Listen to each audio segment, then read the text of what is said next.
نبی کریم صلی اللہ علیہ وسلم کی مبارک سیرت محفوظ ہے۔ تورات کن پہ نازل ہوئی؟ موسیٰ علیہ السلام پہ۔ سیرت کیا ہے؟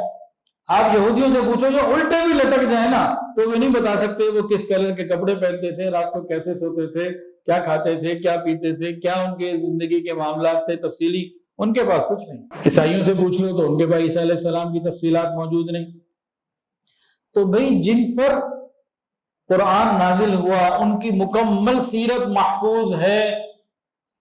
نبی کریم صلی اللہ علیہ وسلم کے معاملات، معاشرت، ازدواجی زندگی، آپ کے سفر، آپ کے دن، آپ کی عبادات، آپ کی راتیں، غار حرا میں پہلی وحی اقرأ بسم ربک الذی خلق سے لے کر دنیا سے جانے کے وقت تک کے تمام حالات پورے محفوظ، یہ کسی اور کے محفوظ نہیں، نہ کسی نبی کے محفوظ، نہ کسی غیر نبی کے محفوظ، نہ کسی سائنسدان کے محفوظ۔ چلو ہم 1400 سال پرانے اور 2000 سال پرانے اور 20,000 سال پرانے اور 5000 سال پرانے لوگوں کی بات نہیں کرتے۔ آج کے اس جدید زمانے میں بھی کوئی ایک مثال ایسی دے دے جس کی پوری زندگی محفوظ ہو، ایک بھی نہیں ملی۔ جس طرح رسول اللہ صلی اللہ علیہ وسلم کی بارک زندگی محفوظ ہے، آج کے زمانے میں بھی کسی کی اور محفوظ نہیں۔